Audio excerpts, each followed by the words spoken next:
No, she cannot sit at the family table, snapped Rachel's mother, Susan, her voice sharp like the edge of a knife. Put her over there, near the doors, or better yet, near the kitchen. There was a pause. The room stilled. All heads turned. The woman they were talking about, sitting calmly in her dark blue Sunday best, silver hair perfectly curled, a gentle smile still resting on her proud face, was Grandma Etta. Grandma Etta, the groom's grandmother, the woman who raised him when his parents died, the woman who held his tiny hand at his mother's funeral and swore she'd never let go, the woman who had worked 3 jobs just to feed him, to keep him in school, to make sure he became the man he was today, the woman who sat silently now, listening to a woman she didn't know tell someone else to move her to the back of the room, like she was a coat rack or a pile of old boxes. She's his grandmother, one of the hotel staff whispered. I don't care, Susan snapped, loud enough for several people to hear. This is my daughter's wedding. We don't need that kind of energy front and center. Then came the laugh. That awful, sharp, haughty laugh from Rachel's aunt. Oh please. The photos will look awful with her sitting next to us anyway. That's when something snapped. But not in Grandma Etta. Not yet. It snapped in someone else. Someone who saw everything. Someone who wasn't supposed to be listening. Someone who worked there. A member of the staff. And when the truth came out, what they all thought they knew about Grandma Etta, her past, her name, and the kind of woman she really was blown apart like glass. But let's rewind. Let's go back. Back before the gasp. Before the disrespect. Before Susan's lipstick curled into that cruel smirk. Before the whole wedding nearly turned into the scandal of the year. Because it all began in a cozy little living room, 6 months before the wedding, when Daniel dropped the news to his grandmother with the brightest smile on his face. Grandma Etta, he'd said, holding her hand like a secret he couldn't wait to share. I'm getting married. Etta's eyes lit up. To who, baby? He showed her a picture of Rachel, blonde, big smile, sparkling eyes. She's beautiful, Etta said, and meant it. When do I get to meet her? Daniel chuckled. Soon. We're planning dinner next weekend. And the weekend came, with all its awkward tension hiding behind a forced smile. Rachel arrived in a powder pink dress that looked like it had never been sat in. She brought a bottle of wine she couldn't pronounce and a box of cookies she didn't bake. She smiled too much, blinked too hard, laughed too loud. When Etta opened the door, her first words were, Well now, don't you look like a rose in spring? Rachel's smile froze. Oh, thanks. That first dinner didn't go badly, but it didn't go great either. Rachel talked a lot about her yoga studio. Etta asked questions. Rachel forgot Etta's name halfway through dessert. The second dinner was worse. Rachel's father, Hank, asked Daniel what he did for a living. Daniel told him he was a civil engineer with a focus on sustainability. Oh, Hank said, that's a lot of school. Good thing you had the help. Daniel nodded slowly. I did. My grandma helped raise me. Susan jumped in then. Oh, how nice.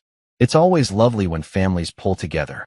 Etta smiled politely, but something in her eyes changed. She'd seen it before. The glaze. The distance. She knew when people were being polite just enough to shut her up. Etta didn't say anything then. She didn't make a scene. She just folded her napkin neatly and excused herself before dessert. But Daniel saw it. The hurt. The silence. And he started to wonder. He didn't want to believe it. He loved Rachel. He loved her smile, her laugh, her crazy plans for their future. But slowly, tiny cracks started to show. One night, after a few too many glasses of wine, Rachel said, I just want a classy wedding. You know, clean, simple, elegant. I don't want it to look like a block party. Daniel frowned. What do you mean by that? She waved him off. You know, like mismatched outfits. Loud music. You know what I mean. He didn't. He really didn't. Another time, while picking out the guest list, Rachel had said, Do you really want to invite everyone from your side? I mean, some of your family doesn't really fit the vibe. Daniel's stomach had twisted then. He should have said something. He should have stopped right there and asked her what she meant. But love makes fools of even the smartest men. He let it go. That was his mistake. Months passed. The wedding got closer. Etta picked out her dress.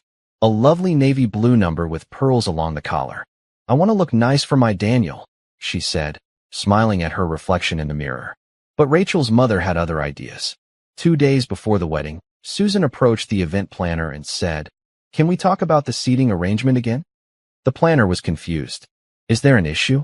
I don't want the groom's grandmother at the front table, Susan said casually. It's just, she doesn't match the aesthetic. The aesthetic? Yes. This is going to be a very tasteful wedding. She's very loud. And her skin is so, well, you know. I just think it would look better if she sat further back. The planner blinked. She's the groom's grandmother. I understand, Susan replied, fixing her lipstick. But she's not our family. And that's when it began to unravel. A whisper here. A shocked look there. One of the staff overheard. Then another. But no one said anything. Not yet. On the day of the wedding, Grandma Etta arrived early. She smiled at everyone, hugged the servers, complimented the florist. She didn't notice how some of the bride's family whispered behind their champagne flutes, or how Susan pointed her out to someone and shook her head. But one person noticed, the hotel manager. And as the music played and the guests laughed and the photos were taken, the staff met behind the scenes, whispering to each other in tight little knots. Something was wrong, and they were going to fix it. But no one expected how they would do it. Especially not Rachel. Especially not Susan. And especially not Etta. The wedding was halfway through. Speeches had started. The lights dimmed. The cameras were rolling. That's when it happened. The screen behind the couple lit up. The staff had changed the wedding slideshow. But instead of baby pictures of the bride and groom, something else appeared. Photos. Newspaper clippings. A video. Of Grandma Etta. Not just sitting in church or baking pies, but standing at protests in the 60s.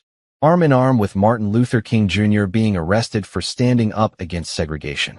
Working as the first black nurse in a whites-only hospital. Running for local office. Winning. Starting a foundation for single mothers.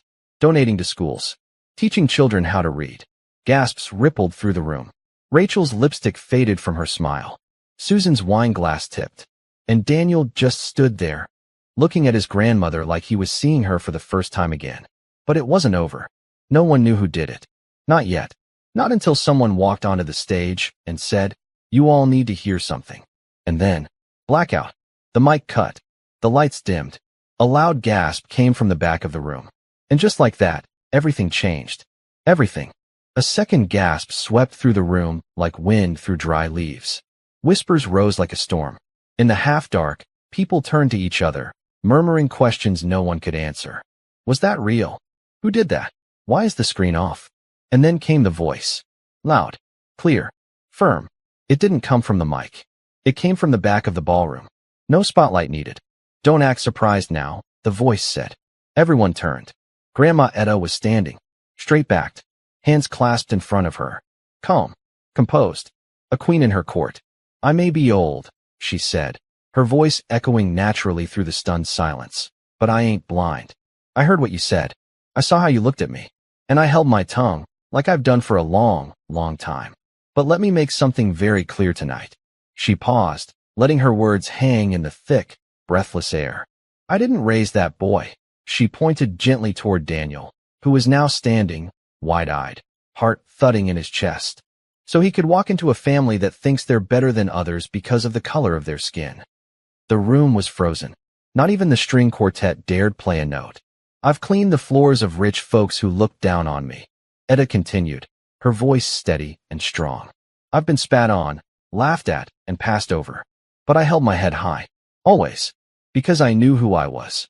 She turned now, not just speaking to the bride's family, but the whole room. I fought for the right to vote. I marched with Dr. King. I fed children who didn't have a mama to cook for them. I sat in rooms full of men who told me I didn't belong, and I stayed anyway. And now, today, at my grandson's wedding, I was told I wasn't fit to sit at the family table, that I didn't match the aesthetic. Some guests gasped. Others shifted awkwardly in their chairs. One of the bridesmaids reached for Rachel's hand. Rachel pulled away. And you know what? Etta's eyes sparkled now, not with tears, but fire. I wouldn't want to match your aesthetic if it means being cold, small, and ugly on the inside. The silence cracked like glass. A few people clapped. Softly at first. Then louder. One by one, heads turned. Daniel's best man stood. A cousin followed. Then an uncle. Then a friend. And just like that, the applause rolled through the ballroom. But Etta didn't bask in it. She simply gave a small nod and said, "Now if you'll excuse me, I think I've earned a piece of cake." She turned, elegant and proud, and began to walk back toward her table, her rightful seat, front and center, next to the groom. But before she got there, a new voice rang out. "No, Grandma." Daniel's voice, thick with emotion. He walked toward her, fighting back tears. "You're not sitting over there," he said. He took her hand. "You're standing with me." He gently led her to the stage. The guests began to murmur again, curious. He turned to Rachel. "We need to talk," he said. Rachel's face was pale. "Danny, not now." "No." Daniel cut her off. "Now? Because if the people closest to you can disrespect the woman who made me who I am, then I need to know where you stand." The whole room held its breath. Rachel's eyes darted to her parents. Her mom was frozen. Her dad was stone-faced. "No help there." I didn't know she'd be treated like that," Rachel stammered. "I wasn't part of that." Daniel's eyes narrowed. "But you didn't stop it either." "I didn't," Rachel faltered. "It wasn't me." Daniel glanced at Susan. "Your mother wanted her moved to the back. Your aunt said she didn't want her in the photos. And you said nothing." Rachel looked cornered, panicked. "I was trying to keep the peace, Danny. It was my wedding day. And it's my family," Daniel said, voice rising. Etta gently touched his arm. "Baby." But he wasn't done. He turned back to the guests. "This is supposed to be the happiest day of our lives. And instead, my grandmother was made to feel like a stranger. Less than. Because of who she is. Because of how she looks." He paused, breathing hard. The room was dead silent. "I love Rachel," he said quietly. "But love isn't blind. And it sure as hell shouldn't be silent." Now, even some of the bride's family looked uncomfortable. Rachel's dad whispered something to Susan. Her lips tightened. Then she stood up, brushing invisible dust off her gown, and began to walk toward the exit. Susan, the woman who had started it all. Etta watched her go. "Coward," someone muttered near the back. Rachel watched too, eyes flicking between her mother and her fiancé. "Danny," she said weakly, "please don't let this ruin us." Daniel looked at her. He looked at her. And in that moment, you could see it all on his face, the war inside him, the memories, the love, the hurt, the truth. But before he could say another word, a scream pierced the ballroom. High, sharp, terrified. It came from near the exit. Gasps followed. A loud crash echoed as a tray of glasses hit the floor. People rose from their seats. Then the voice came again. Panicked. "It's Susan, she's collapsed." Chaos burst like a balloon. People surged toward the back. Rachel sprinted toward the exit, veil flying behind her. Daniel followed, torn between concern and confusion. Etta didn't move right away. She stood still on the stage, watching, her hands clasped once again in front of her. And just before she stepped down, she said softly, almost to herself, "Funny how God works." The guests pushed back chairs. Waiters cleared a path. Someone was already on the phone with 911. A circle had formed around Susan, who lay on the ground, eyes fluttering, face ghost white. Rachel knelt beside her, sobbing. "Mom? Mom." A hotel staff member pushed through with a first aid kit, kneeling beside her. "We need space," the manager called out. Daniel looked down at the woman who had nearly ruined his wedding, the woman who had tried to hide away the most important person in his life. And yet, there she was, collapsed, helpless. But something about the way it happened didn't feel quite right. Etta finally arrived, her footsteps slow but sure. She looked down at Susan, then turned to the staff member tending to her. And for the first time, the young staffer met Etta's eyes. There was a flicker of something there. Recognition. But how? How would a hotel staffer know anything about Etta? Unless they did know. Something no one else knew. And they weren't just staff. They were here for a reason. To help. To protect. To reveal something much, much bigger. And suddenly, everything started to shift again. The flashing red and blue lights of the ambulance spilled through the grand hall's windows, turning the white roses at the altar strange shades of violet and blood. Paramedics rushed in, kneeling beside Susan, checking her pulse, her breathing, her eyes. "Ma'am, can you hear me?" Rachel clung to her mother's hand, tears streaking her makeup. "Please, Mom, wake up, please." Etta stood a few feet away, unmoving, eyes fixed on the scene. Not cold, not angry, just still, like she was listening to something no one else could hear. Daniel had his arm around her now. "Grandma," he whispered. "Are you okay?" She nodded slowly. "I've seen worse." A pause. "I've been through worse." But she didn't take her eyes off the woman on the ground. And when the paramedics carefully lifted Susan onto the stretcher, Etta finally looked away, and instead turned her eyes to the hotel staffer who had helped first. The young woman stood off to the side, her name tag crooked, her eyes darting between the stretcher and Etta. Etta walked over, slow and steady. "You were quick," Etta said softly. The staffer nodded. "My aunt taught me." Etta tilted her head. "And who's your aunt?" The girl gave a small, almost secret smile. "You are."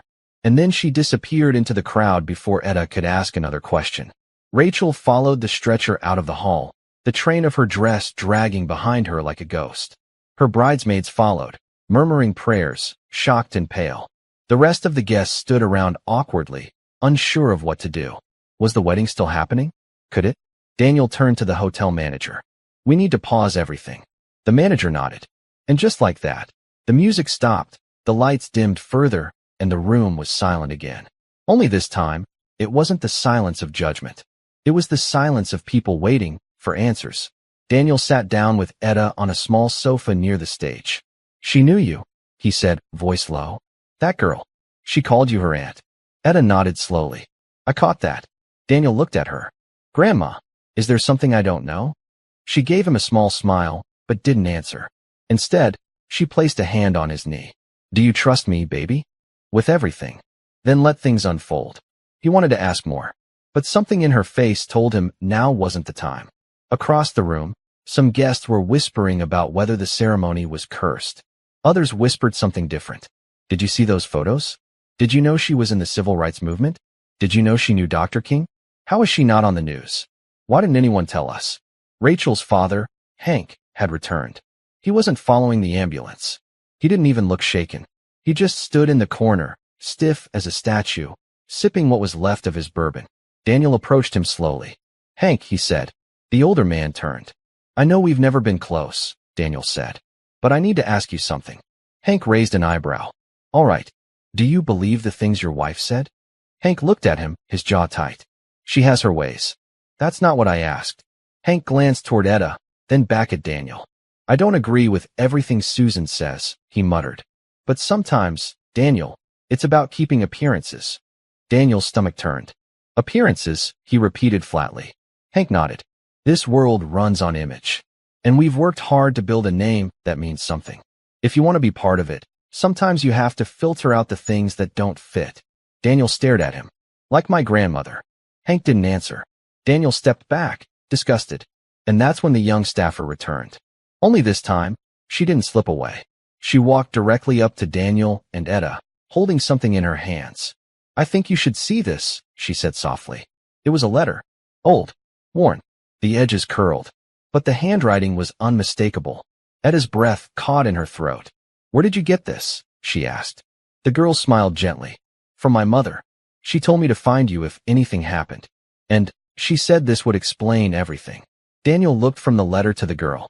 "Wait, what do you mean if anything happened?" But the girl just stepped back. "You'll understand soon," she said. "I promise."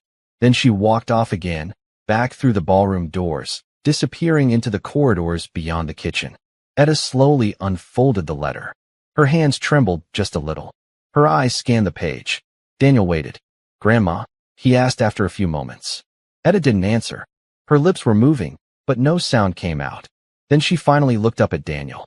Her eyes were wet, but her face was calm. "I thought she was gone," she whispered. "I didn't know she had a child." Daniel's heart skipped. "Who, Grandma? Who had a child?" But before she could answer, the ballroom doors burst open. Two men in suits stormed in, flashing badges.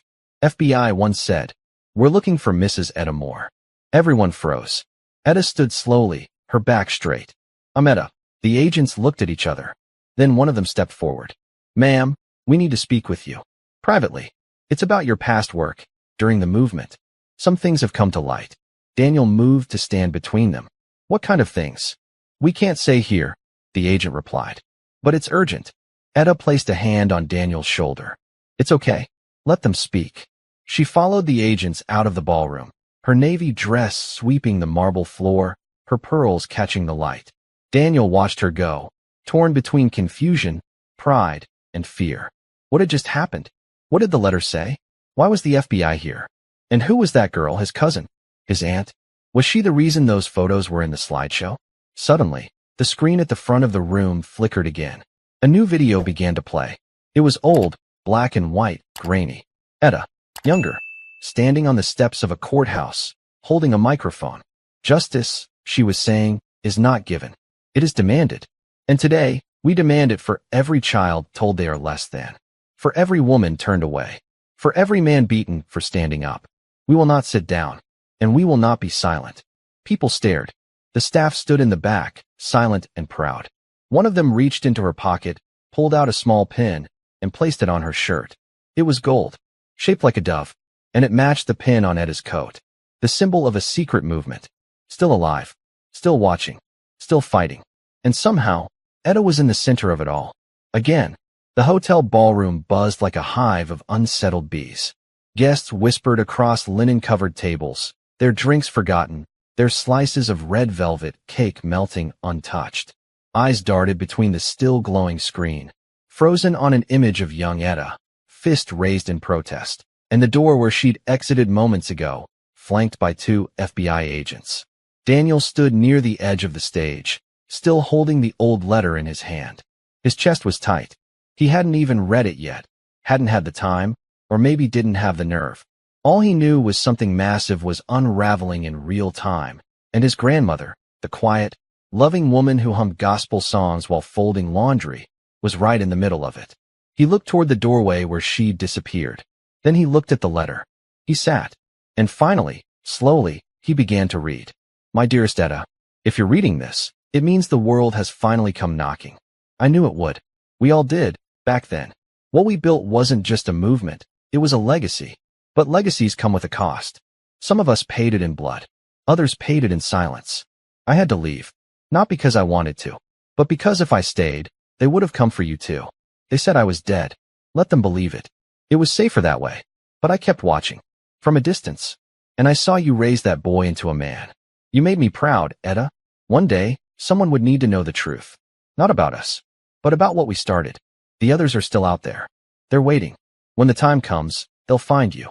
And Etta? She's real. Our daughter. She survived. I placed her with a family who kept her safe, and I watched her grow. She had a child of her own. That's the girl who brought you this letter. Your granddaughter. We built more than we thought, Etta. Much more. And now, it's time they know who you really are. Daniel lowered the letter, hands trembling. He looked across the room, scanning every face. Where was that girl? The hotel staffer who'd slipped the letter into his grandmother's hand. His cousin. His blood. She was gone again. But the dove pin she wore. That image was burning into his mind. He turned to the hotel manager. I need to know something, he said, voice firm. The manager blinked. Yes. That girl who was helping earlier. Young, curly hair, wore a dove pin. Who is she? The manager paused. We don't have any staff with that description. Daniel frowned. No, I saw her. She helped when Susan collapsed. She. Sir. The manager cut in gently. I was coordinating the floor team. Every person scheduled is accounted for. No one with that pin. No one matching what you're describing. Daniel's stomach dropped. She'd vanished. And now, so had his grandmother. He rushed for the door. In the hallway, the carpet muffled his footsteps as he followed the trail of the agents who had taken Etta.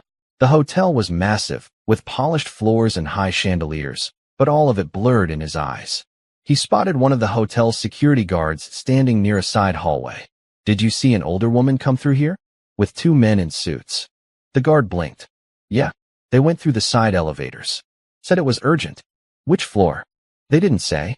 Just flashed badges and kept moving. Daniel's fists clenched.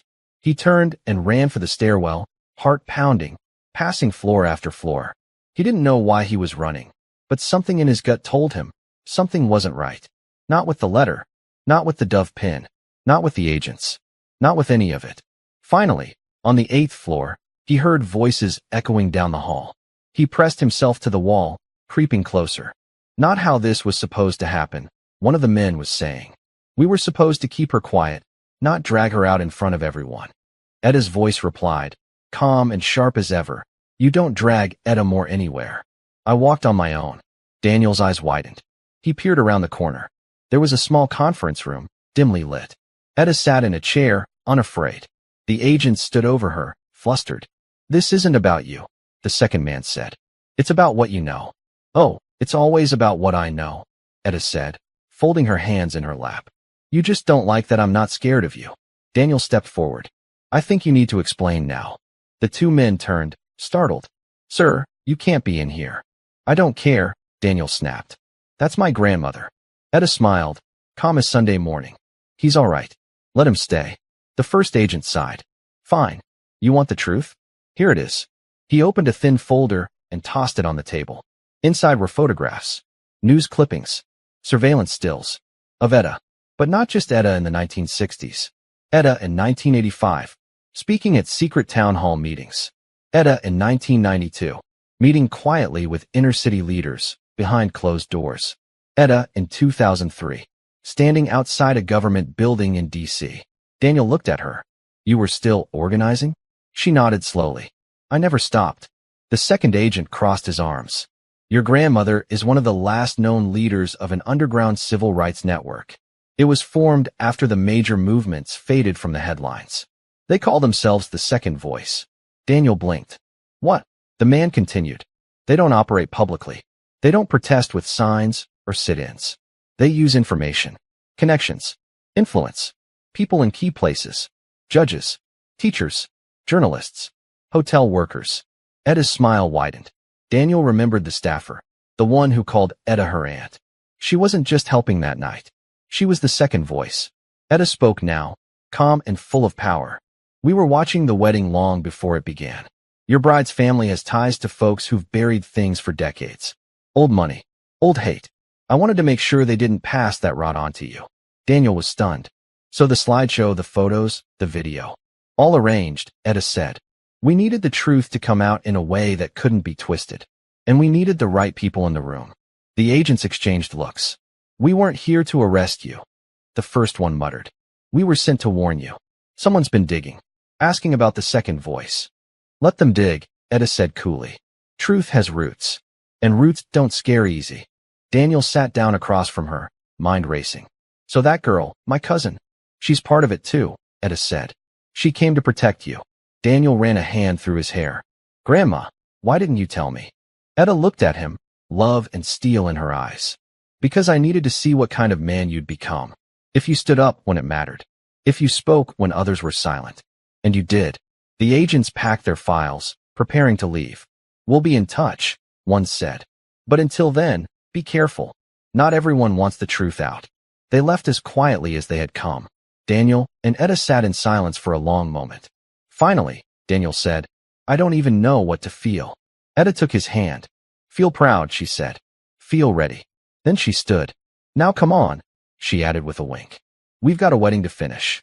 Daniel laughed, shaky, surprised, full of something like relief. They rode the elevator back down to the ballroom. The guests turned as they entered. Gasps, whispers, then applause. A slow, rising, sincere applause. Rachel stood near the stage, eyes red and swollen. Her father was beside her, grim. She looked at Daniel with a pleading gaze. He approached. She opened her mouth. I don't know what's happening, she began. But I didn't mean. Daniel raised a hand. Rachel, he said gently, but firmly. I love you. I always will. But if you want to build a life with me, you have to honor all of me. Especially the woman who raised me. Her lip quivered. I'm sorry. He nodded. Then prove it. And just as the music started again, the hotel lights flickered, and a woman's voice screamed from the hallway. They're back. Someone's trying to break into the planning office. The guests gasped again. Etta's eyes narrowed. Daniel turned. And just like that, the truth wasn't just personal anymore. It was under attack. The screams echoed through the ballroom like gunshots in a canyon. They're back, the woman shouted again from the hallway. They're trying to break into the planning office. The room exploded into chaos. Chairs scraped the floors. Guests jumped to their feet. The band stopped mid-note. The string of lights above the cake table flickered like a warning. Daniel was already moving, weaving through the crowd. Etta was right behind him, steady but fierce, her heels clicking hard on the marble as if each step declared, not today. Rachel stood frozen near the altar, her veil slipping from her hair. Her bridesmaids surrounded her, trying to pull her away from the crowd, but her eyes were locked on Daniel as he disappeared through the ballroom doors. Down the hallway, The air was thicker, darker. The overhead lights dimmed and buzzed faintly as Daniel ran past framed photos of weddings and galas past. Then he saw her, the hotel event coordinator, pressed against the door of the planning office. Her face was pale, her hands shaking. They ran off when I screamed, she said breathlessly. But I heard them. There were two. I saw one try to use a keycard. Daniel examined the lock. It had deep scratches around it. The handle was dented. Whoever it was, they weren't just trying to snoop. They were trying to force their way in. He turned as Etta caught up to him. You all right? He asked. She nodded, eyes locked on the damaged door. They were looking for something. The coordinator's voice was shaking. Why would someone want to break into a wedding planner's office? Etta didn't answer at first. Then she leaned close to the woman and asked quietly, has anyone been asking questions? In the last few weeks. About me? Or Daniel? Or the staff? The woman blinked. I don't know. Maybe. There was a man who came in 2 days ago. Said he was a food inspector, but he kept asking about the staff. About background checks. Seemed odd. Etta turned to Daniel. They're sniffing around. Daniel's pulse quickened. Who? I don't know yet, she said. But this wasn't about stopping a wedding. This was about finding a name. Or a file. Maybe that cousin of yours left something behind. Daniel stepped back. The letter.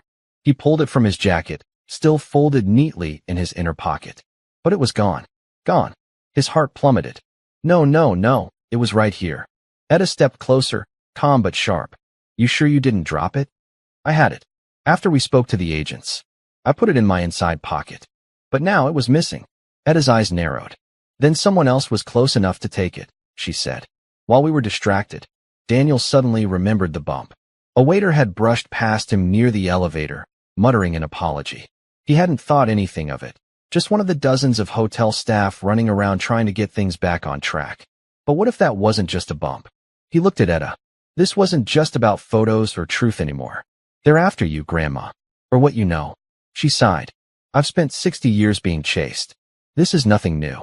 But Daniel could see it. Something in her eyes had changed. Not fear, but something deeper. Urgency.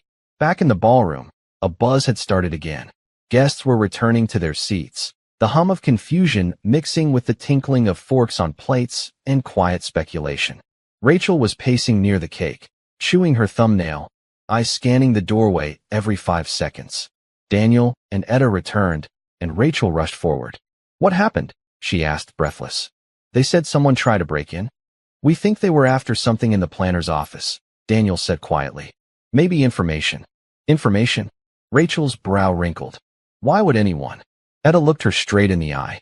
Because some people fear history more than anything else. Especially when it's still breathing. Rachel didn't respond. But she didn't look away either. Look, she said softly. I know I've made mistakes. I was raised in a bubble. My family isn't perfect. I'm not perfect. But I want to learn. I want to change. I want to be worthy of being part of your family too. Daniel studied her. He wanted to believe her. He needed to believe her. But before he could answer, the hotel manager tapped him on the shoulder. Sir, she said, you and your grandmother need to come with me. Now. Etta turned sharply. Why? There's someone downstairs, the manager said. They say they're here for you. For me? Daniel asked. No, the manager said. For her. Etta exchanged a look with Daniel. Then, without a word, they followed the manager down the long hallway toward the employee elevator. They reached the basement level, where the storage rooms, service kitchens, and security offices were located. The manager stopped in front of a door marked Archives. Inside stood an old man in a dark coat, leaning on a cane. He was tall, with weathered skin, gray hair slicked back, and eyes that sparkled with a familiar fire. Etta froze. Samuel? The old man smiled. It's been a long time, Etta. Daniel looked between them, stunned. You know him? I thought he was dead, Etta whispered. Samuel chuckled. Ain't the first time someone said that about one of us. He reached into his coat and pulled out a manila folder, thick, sealed with red tape. This, he said, is what they were really looking for. Etta stepped forward and took it. Her hands trembled again. Is it all here? She asked. Samuel nodded. Everything. Names. Photos. Records. The people we helped. The ones we exposed. The ones who helped us in secret. The second voice's entire archive. I've been guarding it ever since New York. Daniel stared. This is why they broke in. Samuel looked at him. That girl who gave you the letter?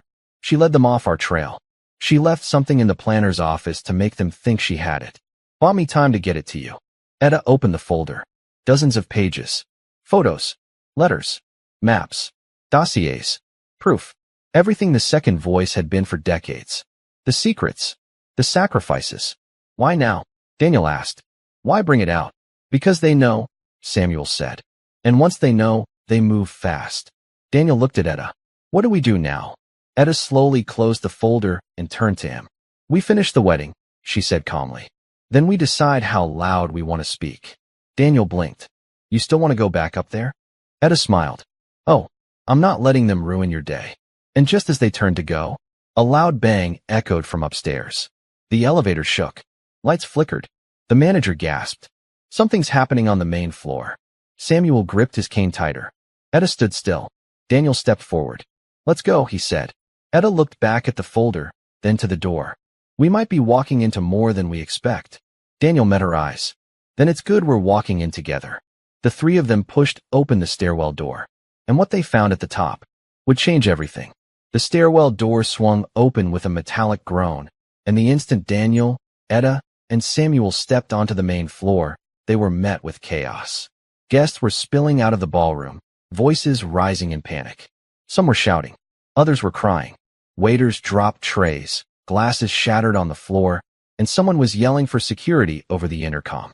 The wedding, once the dream Rachel had planned down to the color of the napkins, was unraveling like a ribbon in a storm. What happened? Daniel asked, grabbing a man near the doorway. The man, one of Rachel's uncles, was pale, sweat beading on his forehead. They broke in, right through the back entrance. Said they were reporters. But they weren't. They weren't. Etta narrowed her eyes. How many? 4. Maybe 5. All dressed in black. Took a camera and started shouting questions at the guests. Filming people. Asking about you. The man looked at Etta now. They're saying you're part of some secret group. That you've been hiding for decades. Daniel stepped in front of his grandmother. She's not hiding. She survived. Etta put a gentle hand on his arm. No, baby, she said calmly. Let him hear it from me. She took a step forward, facing the crowd gathering near the ballroom doors. People parted as she approached. Some of Rachel's guests backed away. Others stood frozen. A few pulled out phones and began recording. A woman stood in the center of it all, black clothes, tight bun, camera strapped to her chest, mic in hand. Her voice was loud and sharp. Mrs. Moore, she said, the lens pointed straight at Etta. Is it true you led an underground activist group during the Reagan administration? That you've been involved in civil disobedience operations? That you influenced local elections without ever being elected yourself? Etta's expression didn't change. What's your name, young lady? She asked softly. The woman blinked. Excuse me. Your name? The woman hesitated. Jessica Owens. Independent reporter. Civilized media. Etta nodded. You're young, smart, and probably very brave. But you've been misled. Jessica tilted her head. Then tell us the truth. Etta looked around. At the guests. At the servers. At Daniel. At Rachel, who stood at the far end of the room, her dress slightly torn, mascara running down her cheeks. The truth is, Etta began, voice rising, I didn't hide. I lived. I taught. I voted. I showed up for people when nobody else would. She held her chin high. And yes, she added, I was part of something bigger than myself. We called ourselves the second voice. Because the first voice shouted. But the second voice whispered into rooms the world forgot. We whispered into courthouses, school boards, church basements. We whispered until people started listening. Gasps rippled through the crowd. Jessica tightened her grip on the mic. So you admit it. That group still exists. And you're still active. Etta smiled gently. You say that like it's a bad thing. Jessica lowered the mic slightly. You're not afraid of being exposed? I've already been exposed, Etta said. Right here. In front of people who thought I didn't belong. And yet, I'm still standing. Daniel stepped forward now. Why are you here? He asked Jessica. Who told you about this? Jessica hesitated. Then said, an anonymous tip. Samuel, who'd remained in the background, stepped forward. Let me guess, he said. They told you there'd be files. Names. Evidence of some conspiracy. Jessica blinked, clearly surprised. Be careful who you call a conspiracy, Samuel continued. What we did saved lives. We helped people vote when they were scared. We kept kids in school when others were trying to push them out. We didn't tear this country apart. We held it together when no one else would. Jessica looked uncertain now. The camera wasn't shaking, but her voice was quieter when she asked, "Then why now? Why surface after all these years?" Eda's voice was strong, firm. "Because people like you are starting to ask the right questions. And because people like them," she motioned toward Rachel's family, "are still trying to keep voices like mine out of the picture." A long silence followed. Then a sound. Clap. Just one. From the back of the room. Then another. Then more. Until half the guests were standing, applauding Eda, applauding her bravery, her legacy, her truth. Even some of Rachel's guests, those who earlier looked away, now looked inspired, changed. Jessica lowered her camera. "Thank you," she said quietly. Then she left, her team trailing behind her. As the door shut behind them, the hotel manager approached again. "They're gone," she said. "The room's secure." Eda nodded. "Thank you, sweetheart." Daniel turned to Rachel now. She hadn't moved. He crossed the floor slowly, until they were face to face. "Do you still want to marry me?" he asked. She nodded, eyes shimmering. "More than ever." He exhaled. "Then come stand with me. But know this, it won't be easy. People will look at us sideways. Some won't understand. But I won't pretend. I won't hide the people who made me. I don't want you to," she said softly. "I want to learn from them." Eda smiled nearby, proud. The officiant, who had waited patiently through the chaos, stepped forward. "If everyone's ready," he said, "we can begin the ceremony."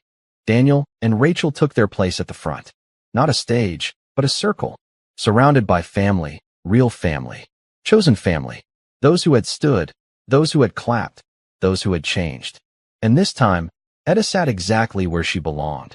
In the front row, next to Samuel, her old friend, her brother in the fight. The music swelled again. But just before the vows began, a phone rang. Loud, sharp, urgent. It wasn't a guest's. It was Samuel's. He checked the screen. His face paled. "It's from our contact in D.C., he whispered to Eda. Encrypted line. Eda's smile faded. She stood slowly. Daniel saw the movement, confusion flashing across his face. Samuel answered the call. Then his expression hardened. He looked at Eda. They've been compromised. The archive's location was leaked. Daniel stepped forward. "You mean the files?" Samuel nodded grimly. "They're already on the move. Looking for the backup drives." Eda turned toward the doors. Daniel called out, "Grandma, where are you going?" She looked back, fierce and calm. To protect the truth. And just like that, she was gone again. The wedding ceremony never finished. The cake was never cut. The champagne flutes sat untouched on white draped tables, their bubbles slowly fading in the hush that followed Eda's sudden exit. Daniel stood at the altar, hands still half outstretched, staring at the doors his grandmother had just walked through. Rachel gripped his arm gently. "Should we go after her?" Daniel didn't answer. His mind was spinning. Everything had changed in the last few hours. His grandmother wasn't just the woman who raised him. She was part of a decades-old underground network, a quiet revolution that had lived and breathed beneath the surface of America for generations. And now it was under attack. He turned to Samuel. What did that call say exactly? Samuel was already moving, cane tapping faster now as he led Daniel away from the altar. The archive site. The one in D.C. They think the backup files were traced. And if that's true, then the entire Second Voice network is at risk. Names, families, safe houses, everything. Daniel's blood ran cold. And Eda's going to stop it. She's going to try, Samuel said. But she's not young anymore. She can't do this alone. I'm going with her, Daniel said without hesitation. Samuel stopped walking. Are you sure? She's my grandmother. You think I'm going to just stand here while she walks into danger alone? Samuel studied him, then nodded. I'll make a call. We've got contacts nearby. Meanwhile, Eda was already halfway down the block, her dress gathered in one hand, her flats pounding against the sidewalk. She didn't need GPS. She didn't need a map. Her mind remembered every alley, every back door, every coded phrase. The work never left her. She reached the black car waiting at the curb, opened the door, and climbed in. The driver turned. A young man, dark-skinned, quiet confidence in his eyes. You're late, she said. He smiled. Traffic. Let's go, Eda said. Use the old route. Avoid the bridges. The car sped off into the night, tail lights bleeding into the shadows. Back at the hotel, Daniel had changed out of his tux jacket, rolled up his sleeves, and was pacing near the back exit. Samuel was on the phone with someone named Maya, a name Daniel didn't know, but he recognized the tone. Maya wasn't just a contact. She was a soldier. Samuel hung up and turned to Daniel. She's waiting with a car 2 blocks over. Unmarked. Tinted windows. We'll be meeting Etta near the rail station, not the archive. That's the new rendezvous. Daniel frowned. Why there? Samuel's voice dropped. Because we don't know who's watching the archive. If we walk in, we could walk into a trap. As they headed out the side door, Daniel glanced back once. Rachel stood by the window, her veil now gone, her hair windblown. She didn't call after him. She didn't beg. She just gave a single, quiet nod. Go. And he did. 10 minutes later, they were in a black SUV, Maya at the wheel. She was sharp-eyed, lean, and didn't say much. But when she saw Daniel, she gave a nod of recognition. You've got Etta's fire, she said. Daniel didn't answer. He was too focused on the folder in Samuel's lap, the archive files. The very ones people had tried to steal, that strangers had stormed a wedding to capture. How did they know? Daniel asked. How did they even find out about this? Samuel sighed. They've been watching for years, waiting for the network to get comfortable, for us to make a mistake. Maya added. Then your wedding announcement hit some high circles. Your name, your ties. And someone must have connected dots they didn't even know were dots. The streets of downtown blurred past. Suddenly, Maya cut the lights, turning down a narrow service road behind a line of office buildings. Daniel leaned forward. What are we doing? We're changing cars, she said. Just in case we're being followed. They stopped beside a white delivery van. Inside, Etta was waiting. Her dress had been replaced with dark jeans and a soft cardigan. Still elegant, but ready. You came, she said as Daniel climbed in. Of course I came, he said. You thought I wouldn't? She smiled, pride flickering in her eyes. Samuel climbed in behind them, and the van pulled off. Inside, Etta laid out a small folded map. This, she said, tapping a circle, is the building where the backups are hidden. They're not in the main archive. They're in a sub-basement. Sealed. No digital connection. Hard drives only. Daniel nodded. So they can't be hacked remotely. Exactly, she said. But if someone breaks in and gets those drives, names, histories, everything we've protected for decades, it's gone. Worse, it's exposed. Maya spoke from the front. We have 15 minutes before we arrive. You'll need to use the freight entrance. It's still coded with Etta's prints, but once we're inside, I can't promise the cameras haven't been tapped. Etta placed a hand on Daniel's knee. Listen to me. When we get there, we move fast. Don't ask questions. Don't hesitate. We retrieve the drives and burn the paper backups if we have to. Daniel swallowed hard. Got it. The van turned again. The skyline changed. The streets grew quieter. Older. Buildings forgotten by gentrification and tourists. This was the part of the city people didn't post about on Instagram. As they pulled up to the alley behind the archive facility, Etta took a deep breath. I didn't want you dragged into this, she said. I was dragged into it, Daniel said. When they disrespected you. When they tried to erase you from my wedding. That's the day I stepped in. Etta smiled, but it was bittersweet. Then Maya spoke. We've got company. 2 dark SUVs sat parked half a block away. Lights off. But people inside. Etta looked at Samuel. They beat us here. Samuel exhaled slowly. Then we go around. Use the side access through the church next door.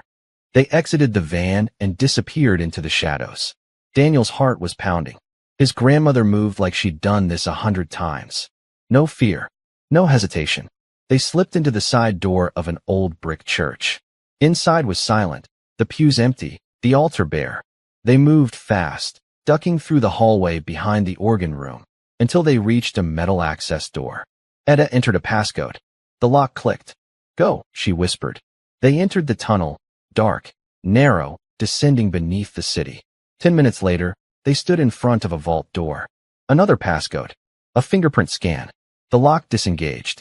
Inside were rows of sealed containers, labeled by year. Codenamed. Secure.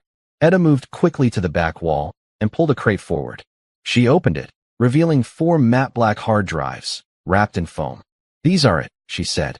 The heart of everything. Suddenly, a voice crackled through the speaker above them. Step away from the drives. They froze. Daniel turned slowly. A camera in the ceiling moved. Someone was watching them. Samuel muttered. They found the access tunnel. The voice spoke again. We don't want to hurt you. We just want the data. Etta looked at Daniel. We don't give them anything, she said. Then what do we do? He asked. She smiled faintly. We light the match. She reached into her coat and pulled out a small metal device, a thermal core, a self-destruct trigger. Samuel stared at it. That was never approved. I don't ask for permission, Etta said. The camera sparked suddenly. Maya had looped the feed. We have 30 seconds, she said. Make it count. Daniel picked up the drives.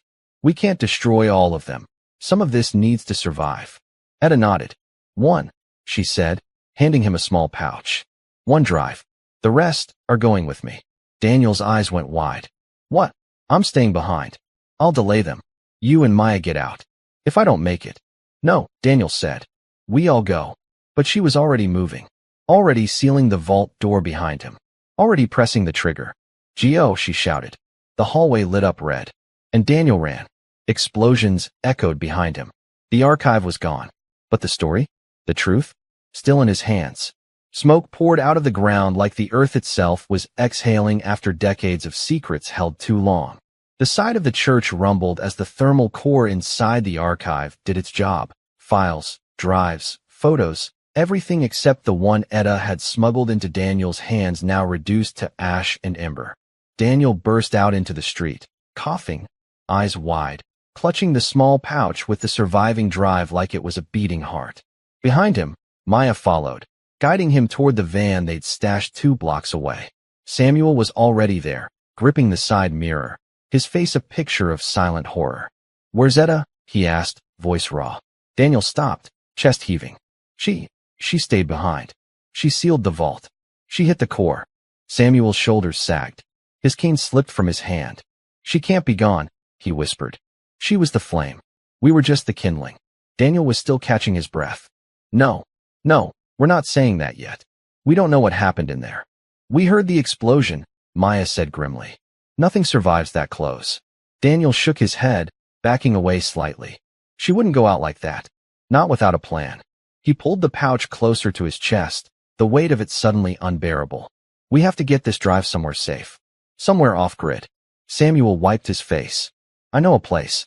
About an hour out. It's an old farmhouse. We used to meet there back in the 90s. As Maya pulled the van out of the alley, sirens blared behind them. Police, firefighters, fake reporters maybe, but Daniel didn't look back. He couldn't. Not yet. Inside the van, he finally peeled open the pouch. The drive inside was black, no markings. But attached to it was a tiny folded note, written in his grandmother's unmistakable looping script. If you're reading this, baby, then I made a choice. Don't be angry at me. I lived my life the way I wanted. I raised you with love and purpose. That's all I ever wanted. This drive contains names of every person the second voice ever saved. Every person we lifted, protected, warned, and inspired. If they get this, it's over. For all of them. But if you hold on, if you share it the right way, then it might just start something again. Something new. Something better. I love you more than you'll ever know. Grandma. Daniel folded the note, swallowed hard, and stared out the window. Trees passed. Lights dimmed. The city slipped behind them like a memory. They reached the farmhouse just before sunrise. A sloping roof. Rusted mailbox. Dust on the windows, but the inside was dry, untouched. Safe. Samuel moved through it like a man stepping into the past. He lit a lamp, dusted off an old wood table, and set down a laptop. Air-gapped, he said. No Wi-Fi. No ports connected to anything else. Just clean hardware. Daniel placed the drive on the table, stared at it a long time, then plugged it in. The screen lit up. A simple message blinked. Welcome, Etta. He clicked enter. Files opened. Dozens. Hundreds. Thousands. Names. Photos. Voice clips. Videos. Letters. Court documents. Classroom transcripts. Newspaper scans. All of it. Evidence of the quiet rebellion his grandmother had led. Not in streets with signs, but in school boards. Courtrooms. Voting booths. Food drives. He scrolled through the list, stopping when he saw one name he recognized, Lana Owens. That was the hotel staffer, the girl who called Etta her aunt. He clicked. A video file opened. Lana was on screen, maybe a year younger, seated in a quiet room. If you're watching this, it means the archive is in danger, she said. I was recruited by Maya when I was 16. I was angry, loud, ready to fight everything. But Etta taught me how to fight smart. And she told me one day, we might need to leave something behind for people like Daniel. So here it is. I'm your cousin, and I'm proud of it. We didn't grow up together, but we came from the same tree. You're the future. You're the voice now. The screen went black. Daniel didn't realize he was crying until Maya handed him a tissue. She believed in you, Maya said softly. I didn't even know her, he said. Didn't matter. Blood finds blood. And Etta, she never trusted anyone more than you. Samuel sat nearby, flipping through a box of old records. We can't go back to our lives now, you know. I know, Daniel said. They're going to come after this. Which is why, Samuel said, we release it. Slowly, carefully. Not the names, but the stories. Daniel looked at him. You want to make it public? Samuel nodded. The movement never ended. It just got quiet. Maybe it's time to speak again. Daniel exhaled. He opened a new file. Drafted a note. This is not a leak. This is a memory. And memories don't burn. He attached the first story. A woman named Esther, a teacher in Mississippi, who stopped a voter purge in 1987. He scheduled it to post in 2 hours. Then another. And another. Each story, real, raw, untold, would be released under a new digital moniker, the second voice. Suddenly, Samuel's radio crackled. It was faint, garbled, but unmistakable. A voice. Tired. Raspy. Familiar. Samuel, it's Etta. Daniel's heart jumped into his throat. He lunged for the radio. Grandma. Alive, bruised, but alive, found shelter, West Side Rail Yard, tracking me. Maya grabbed her gun. We're going. Now. Daniel said, grabbing the drive. We're ending this. They left the farmhouse. The sun was rising. But this day wasn't starting like any other. This was the day the second voice would speak loud. This was the day Daniel would stop running and start fighting. And it all started with finding Etta. The van's wheels tore across the dirt road as the rising sun turned the sky gold and red, like the world itself had decided to light a fire behind them. Daniel sat in the front seat beside Maya, gripping the radio like it was his last connection to gravity. Every few seconds, he repeated the same question, the same prayer. Grandma, can you still hear me? A crackle, then silence. Then, finally, a whisper through static. Yes, baby's still here. Samuel leaned forward from the back. Did she say where exactly? Daniel turned the volume up. Grandma, we're coming to the rail yard. Where are you? Storage unit, number 14. They're close. I don't have much time. Then the line cut off completely. Maya punched the gas. The van roared. 10 minutes later, they turned off the main road and bounced onto a cracked, overgrown path that led into the abandoned West Side Rail Yard, a rusted, forgotten place where train cars went to die and dust covered everything like a secret. They pulled up behind an old maintenance shack and cut the engine. The place was quiet. Too quiet. Maya drew her weapon. We stay low. We move fast. Daniel stepped out, eyes scanning every building, every shadow. His heart thudded like a drum in his chest. He clutched the pouch with the backup drive like it was a life preserver. Samuel followed, gripping his cane in one hand and an old-school walkie-talkie in the other. 14 is that way, he said, nodding toward a row of long, low-metal units nestled between rusted freight containers. They moved, past gutted train cars, past cracked concrete and faded graffiti, until they saw it. Unit 14. The door was slightly open. Daniel's stomach turned. He rushed forward, yanking the door open with both hands. Grandma. The inside was dim, dusty, and empty. At least, that's what it looked like at first. Then, from the shadows behind a stack of old pallets, a figure stirred. Etta. She stepped forward slowly, limping, one hand pressed to her side, but very much alive. Daniel ran to her, arms outstretched. Grandma. She embraced him with all the strength she had left. I told you I wasn't done yet, she whispered. Maya stepped inside next, doing a quick scan. No sign of anyone else, she said. You sure they were here? Etta nodded grimly. They were circling. 2 men. Black SUV. They were trying to intercept me before I could reach the backups. Daniel held up the pouch. We've got them. We've got everything. Etta smiled through the pain. Then it's not over. Suddenly, a low rumble echoed from outside.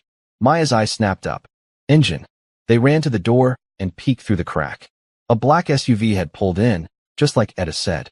Two men stepped out. One of them was tall, broad-shouldered, military-cut hair. The other wore glasses and carried a briefcase. But Daniel saw something else, something that made his blood run cold. On the dashboard of the SUV was a police scanner. They were tapping emergency channels. These aren't just reporters, Maya whispered. These are extraction agents. Off the book. Samuel cursed under his breath. They've come for the drive. If they can't steal it, they'll bury it, Etta finished. Daniel looked down at the pouch. The truth was inside. His grandmother's legacy. His family's future. He looked at Maya. How fast can you drive? Maya smirked. Like a bat out of hell. Then we run, he said. Right now. But as they turned to leave, the side door of the unit slammed shut with a bang. One of the men had circled. They were surrounded. A voice called out from outside. Calm. Cold. Etta Moore. Daniel Rivers. You're in possession of classified materials. Come out with the drive and no one gets hurt. Daniel backed toward the corner of the unit, clutching the pouch. Etta stepped in front of him. You want the drive? She called out. You'll have to come through me. Silence. Then the door began to creak open. Gun first. Then a boot. Then, bang. Maya fired first. The man stumbled back. The door slammed shut again. Chaos exploded. Samuel grabbed an old steel pipe and braced the door while Maya dragged a pallet in front of the other entrance. We need to move, she shouted. Daniel turned to Etta. There's a back panel, through the storage crates. If we crawl under them, we can get out the rear. How do you know that? She asked. He grinned. You're not the only one who studied blueprints. They scrambled to the back, Maya covering the door with rapid shots to keep the men pinned outside. Daniel pushed open the loose back panel. Sunlight. Freedom. Go, he shouted. Etta crawled through first, followed by Samuel. Then Daniel. Maya dove out last, just as bullets tore through the wall behind them. They hit the ground running. Back through the rail yard. Back to the van. But the men were already chasing them. Split up. Maya yelled. You two take the van. I'll lead them the other way. No, Daniel shouted. You'll get caught. She threw him the keys. You want your grandma to live? Go. Daniel caught the keys and grabbed at his hand. They ran. Samuel stumbled behind them, but kept up, teeth gritted, refusing to fall. They reached the van. Daniel fired it up. Tires screeched. As they tore away, they heard the sound of gunfire again. But not toward them. Back where Maya had gone. Maya, Etta whispered. Daniel gritted his teeth. We'll come back for her. We will. They disappeared into the morning traffic. In the rearview mirror, smoke rose from the rail yard. And in Daniel's hands, the pouch was still safe. The truth had survived. But for how long? They needed a new place. A new plan. A new way to make the world listen. They needed allies. And Daniel knew exactly who could help. He turned to Etta, breathless, bruised, but determined. We're going to the media. She raised an eyebrow. They don't always tell our story right. Then we make them. And somewhere, in a hotel room far from the wreckage, Rachel was watching the news. Footage of the explosion. Mentions of Etta Moore. Whispers of a hidden movement. A file she had found in her mother's closet days earlier sat open on the bed beside her. Old. Stamped with red ink. At the top, it said, Project Silence. Subject, Etta Moore. Status, under surveillance. Rachel stared at it, horrified. She picked up the phone. Daniel, she said when he answered. I think my family has something to do with this. I found files. Secret ones. Daniel's heart stopped. Where are you? He asked. I'm coming to you, she said. And I'm bringing everything. The small cabin Daniel had chosen as a safe house was nestled deep in the Appalachian Hills, quiet, hidden, and surrounded by trees that had stood longer than the conflict now surrounding him. It had no Wi-Fi, no cell towers nearby, no neighbors, just the wind in the leaves, the crackling fire inside, and the hum of voices ready to shake the world. Etta sat at the wooden table, bandaged but calm, sifting through handwritten notes and digital files pulled from the pouch. The remaining second voice stories were ready to go, names redacted, locations obscured, but the truth clear. They weren't just planning to release 1 or 2 stories now. They were building a library. Samuel sat beside her, laptop open, uploading the first batch of declassified reports to secure servers that Daniel had tracked down through a small group of transparency journalists.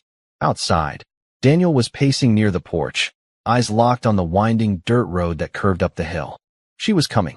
Rachel. And she wasn't coming empty-handed. She's taking a risk, Etta said gently, stepping outside to join him. She already has, Daniel said, rubbing the back of his neck. Just calling me. Putting herself against her family. That's huge. Etta studied him. Do you trust her? Daniel didn't answer immediately. Then he nodded. I think I do. Before Etta could speak again, the sound of tires crunched through the gravel. A small gray SUV rounded the bend. Rachel. She stepped out before the vehicle had fully stopped, clutching a large black duffel bag and a manila folder thick enough to burst. Daniel ran down the hill toward her. Hey, she said, breathless. I have everything. He took her hand, gently helping her carry the bag inside. When Etta saw her, she stood, regal, unreadable. Rachel hesitated. I know I don't deserve to be here, she said. But I couldn't stay quiet. Not anymore. Etta nodded, slowly. Let's see what you brought. Rachel unzipped the duffel and opened the folder on the table. What spilled out was shocking. Documents. Letters. Photos. Every page marked with one thing, Project Silence. Rachel's voice trembled. My grandfather, my mom's dad, he was in military intelligence during the Cold War. I didn't know. None of us did. But after what happened at the wedding, I started digging. She pulled out a typed memo stamped with the year 1981. Subject. Etta Moore has been organizing through black church networks in the South. Suspected to be the origin point of the second voice. Recommend active surveillance and communication disruption. High-level influence suspected. Another document. This one handwritten. Initiate passive reputation damage. Anonymous letters. Rumors. Church division. Rachel looked at Daniel. They tried to erase her. Not just from the news. From history. Etta didn't blink. They tried. Daniel picked up a second document. His hands were shaking now. Wait, he said, voice dry. This is about me. He held up a page dated 2001. It included his name, school, address at the time. A note in the margins said, keep eyes on subject. Grandson of Moore. Possible future figurehead. Influence should be limited. Etta's face grew hard. They were watching you. Even when I stopped organizing publicly, she said. Rachel nodded. Your name came up a lot. They knew she was raising you. They assumed you'd inherit the movement. Daniel stared down at the paper, then slowly smiled. They were right. Etta smiled too, quiet, proud, a flicker of fire still alive in her tired eyes. Samuel leaned over the table. If we publish this, if we reveal that Project Silence was a real operation to dismantle black community leaders under the guise of national security, this won't just shake people. It will split things open. Daniel looked at him. Then let's split it. They worked through the night, organizing the files, preparing the stories. Daniel and Rachel sat side by side, scrolling through images of past protests, court victories, youth camps Etta had helped organize in secret. Kids who were now adults, judges, doctors, teachers. Lives forever changed because Etta refused to disappear. They drafted a master file titled, The Voice They Tried to Silence. And then Daniel opened a live stream camera. He sat in front of it, shoulders back, eyes clear. He didn't wear a suit. He didn't wear a tie. He wore one of Etta's old t-shirts, the one that read, Loud is not dangerous. Then he hit record. Hi, he said. My name is Daniel Rivers. You might know me from the headlines about a wedding that didn't go quite the way people expected. He smiled faintly. But this isn't about a wedding. This is about a woman. My grandmother. And a legacy. The camera zoomed in as he held up a sheet of paper. Project Silence, suppressing activist networks under domestic watch. They called it Project Silence. They spent decades trying to break movements that gave people hope. But what they didn't realize is that silence doesn't stop a voice. It amplifies it. He leaned forward. And today, we're amplifying. He shared the files, the archive, the stories, the truth. Across the country, across the world, people watched. First hundreds, then thousands, then millions. Etta's face flashed across screens. Not just as a grandmother in pearls, but as a warrior in protest. As a teacher in action. As a legacy too big to erase. They went viral overnight. Hashtag The Second Voice began trending worldwide. Churches shared it from pulpits. Universities organized forums. Old students sent in videos telling how Etta's quiet work had saved their lives. Rachel's phone exploded with texts from people she hadn't seen in years. Some furious. others apologizing. One from her father simply read, "You've disgraced the family." She replied, "Good." Back at the cabin, Etta sat quietly beside the fire, wrapped in a quilt, Daniel at her side. Samuel was asleep on the couch. Rachel rested her head on Daniel's shoulder. "You tired, Grandma?" Daniel asked. Etta chuckled. "Baby, I've been tired since 1965. They laughed. But then she grew serious. "You did something today," she said. "You didn't just protect the truth. You restored it." Daniel looked at her, voice soft. "Are you proud of me?" She reached over and took his hand. "Baby," she whispered, "I was proud the moment you learned how to walk. But tonight," she smiled, eyes glistening, "tonight, you helped the world learn how to run." They sat in silence for a while after that. Not afraid, not hiding, just still. And somewhere, far off in the city, Maya sat in a dim apartment with a bandage on her arm and her laptop open. She smiled as she watched the live stream replay. Then she pulled out a phone and made a call. A voice answered. Calm, firm. "Did it work?" "Yes," Maya said. "The world knows now." The voice on the other end exhaled. "Good. Then it's time." "For what?" Maya asked. The voice paused, then said, "To bring back the voice." Out loud. By the next morning, the world had changed. News outlets scrambled to verify the documents Daniel released in the live stream. Independent journalists confirmed the authenticity. Former officials, long retired, began making statements. Some admitted to knowing about Project Silence. Others denied everything. But it was too late. The story was out. Hidden operation exposed. Project Silence targeted black activists for decades. The woman they tried to erase. Etta Moore's legacy goes viral. Truth never dies. Grandson of civil rights legend reignites national movement. Daniel's name, Etta's face, Rachel's brave defection. All of it had become part of a national conversation. Not a moment. A movement. At the cabin, they sat together around the breakfast table. None of them had slept much. The kettle whistled as Etta poured herself a cup of tea, her hands steady despite everything. Samuel had spent the early morning fielding phone calls. Old allies calling from around the country. Some from small towns, others from big cities. Some calling from safe houses, others from hospital beds. But all of them were saying the same thing. "We're ready." Rachel, now fully part of the circle, opened a small laptop and showed Daniel a flurry of messages. "Look," she said, turning the screen. The inbox was full. People sending tips. People sending names. People who'd been silenced. Teachers, doctors, nurses, lawyers, janitors, librarians, veterans, all with stories of how the second voice had saved them and how Project Silence had tried to crush them. "They want us to keep telling the stories," Rachel said. Daniel sat back in the old wooden chair, stunned. "We can't stop now." Etta stirred her tea, calm as always. "Then don't." Samuel smiled. "It's time for a tour." "A tour?" Daniel asked. "The old way," Samuel said. "Meet people. Town by town.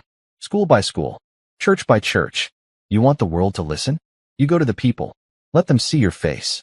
Let them know it's real." Daniel nodded slowly. "We're not just speaking for Grandma anymore. We're speaking for everyone they tried to silence." Etta raised an eyebrow. "Careful. That kind of fire gets you followed." "Then let them follow," Daniel said. "I'm not hiding." But someone was watching. Far away, in a sleek office in Washington, D.C., a man sat alone at a glass desk. He wore a suit. No tie. His badge, a federal one, sat face down on the corner. In front of him was a screen replaying Daniel's live stream. He paused it at the moment Daniel said. They wanted to erase her. But they forgot something. The more you try to silence a voice, the louder it gets. The man picked up the phone. A voice answered on the other end. "Ready to proceed?" The man leaned back. "No, not yet." There was a pause. "Sir, if we don't act now, we wait," the man said coolly. "Let the boy think he's winning. Let the world clap and cry. But when the noise dies down," he smiled faintly, "we bury him the old way." Click. Back at the cabin, a black SUV pulled into the drive. Daniel rushed out, uncertain, his fists clenched. But when the door opened, it wasn't a threat. It was Maya. Alive, bandaged, bruised, but standing tall. She grinned as Daniel ran to her. "Told you I'd be back." He hugged her hard. Inside, Etta stood, tears in her eyes. "My girl," she whispered. Maya stepped forward and reached into her coat. I brought you something, she said, handing over a small box. Etta opened it.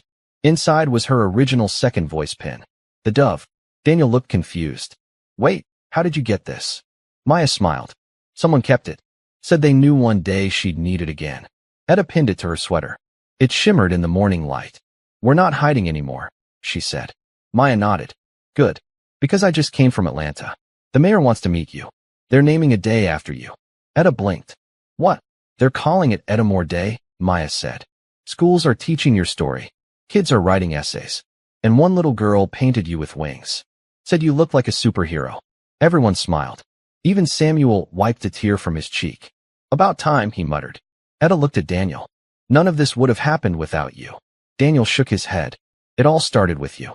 Etta chuckled. Baby, I just planted the seed. You grew the tree. They stepped outside, where the wind rustled the trees and the world seemed to exhale. Daniel looked down at his phone. He had an interview scheduled with a major news network. They wanted to do a sit-down with Etta. Then one with him. Then a nationwide town hall. Rachel stood beside him. Are you ready? He took her hand. For once, he said, I think I am. Etta walked out onto the porch, looked up at the sky, and for the first time in decades, she wasn't waiting for the other shoe to drop. She wasn't afraid of the knock on the door. She wasn't apologizing for being seen. She was free. A voice called from the trees. A girl, no more than 15, emerged holding a notebook and a camera. You're Etta Moore, right? She asked shyly. Can I interview you for my class? Etta smiled warmly. Only if you ask the hard questions. The girl laughed and nodded, clicking on the recorder. And as the wind blew, and the trees swayed, and the fire inside the cabin glowed steady, a voice that had been silenced for generations spoke again. 3 weeks later, Edamore Day arrived. It wasn't just another ceremony, or a symbolic ribbon cutting in front of people who didn't care. It was a movement come home. Atlanta had never seen anything like it. Crowds lined the streets. Not for a pop star. Not for a sports team. For a grandmother. For a black woman who had once sat at the back of rooms, she now walked through front and center. Kids wore t-shirts with her name.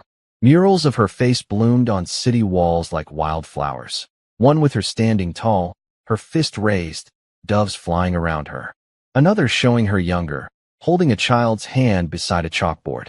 Underneath were the words. They tried to erase her. Now we write her name in bold. The main stage was set up at the center of Centennial Park. Etta sat beside Daniel, her hand wrapped around his, steady as always. Rachel stood to the side, coordinating interviews with news crews and educators, her phone buzzing with new speaking invitations from schools across the country. Samuel wore a sharp gray suit and a bright gold tie. He stood behind the podium now, addressing the crowd. Some people march, he said. Some speak. Some fight with pens. Some with policy. Edamore fought with all of it. Cheers erupted. And the most dangerous thing she ever did, he said, grinning, was not giving up. Laughter. Applause. Tears. Then came Daniel's turn. He took the stage, eyes scanning the thousands before him. Every face different.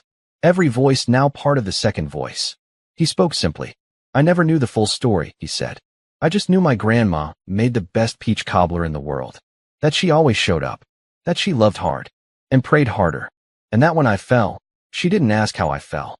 She asked if I was ready to stand again. People nodded. Cried. Held hands. She taught me that being quiet doesn't mean being weak, Daniel continued. And that being loud doesn't mean you're wrong. He paused. Then looked to the side of the stage. Grandma, come up here. Etta stood slowly. No walker. No cane. Just strength. The crowd erupted as she took the stage. People chanted her name. ETTA. ETTA. ETTA. She smiled, lifted a hand, and the crowd quieted, like children listening to bedtime stories. She didn't need a speech. She didn't even use the mic. She just said, I never asked to be remembered. I just didn't want to be erased. Silence. Then, an explosion of applause. She turned to Daniel and took his hand. This is your turn now, she whispered. Don't let it fade. Later that night, back at the cabin, after the lights had dimmed and the streets had cleared, Etta sat on the porch with Daniel beside her. They watched the stars blink into place. Peaceful. I don't want to fight anymore, she said softly. You don't have to, Daniel said. We've got it now. Rachel stepped out with mugs of tea and sat beside them. You know, she said, that girl who interviewed you at the cabin?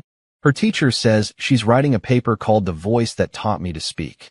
Etta chuckled. Well, I better get an A. They laughed. A quiet moment passed.